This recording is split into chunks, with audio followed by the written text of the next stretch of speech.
In a quiet suburb of Portland, Oregon, where the tall Douglas firs whispered to the rain, there lived an old man named Henry Whitaker. He was 78, retired from the post office, and every evening at dusk he did the same thing. He turned on the porch light of his little blue house on Maple Street. It wasn't a fancy light, just an old brass fixture with a warm yellow bulb. But for 43 years, that light had stayed on until midnight.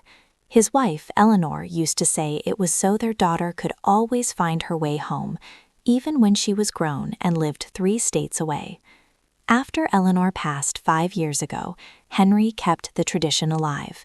Neighbors smiled when they drove by. Kids on bikes would wave.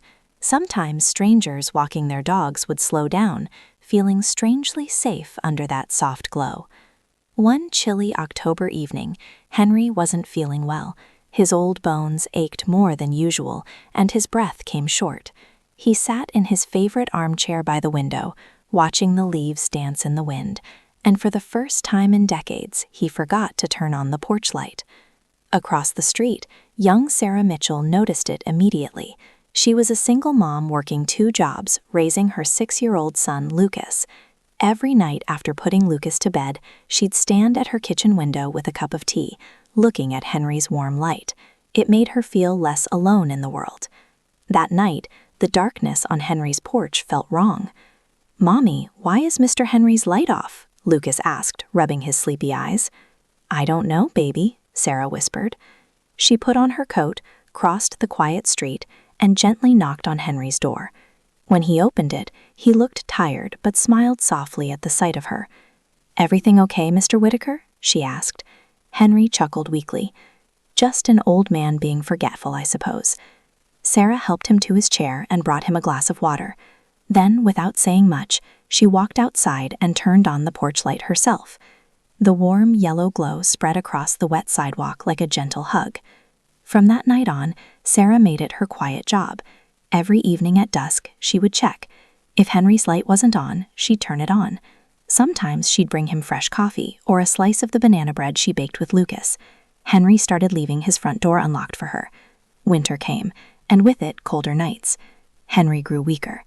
One night in late December, when the first snowflakes began to fall, Sarah found him sitting by the window again, staring at the glowing porch light. "You know," Henry said softly, "Eleanor always believed that light wasn't just for our daughter. She said it was for anyone who needed to feel like they were coming home." Sarah's eyes filled with tears. Henry reached out and gently patted her hand. "Thank you for keeping it on, Sarah. You've been my light these past months." 2 weeks later, on a peaceful Sunday morning, Henry Whitaker passed away in his sleep. The whole neighborhood came to his small funeral. But that evening, something beautiful happened. Sarah turned on Henry's porch light as usual. Then, one by one, almost every house on Maple Street turned on their own porch lights too.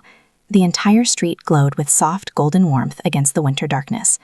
Lucas stood beside his mother, holding her hand, looking at the beautiful sight. "Mommy, is this how we say thank you to Mr. Henry?" Sarah smiled through her tears.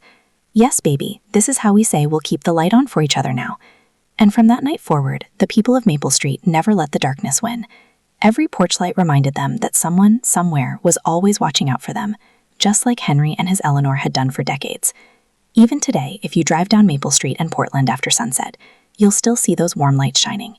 And if you're feeling lost or tired or lonely, that gentle glow might just feel like it's saying, "You're almost home.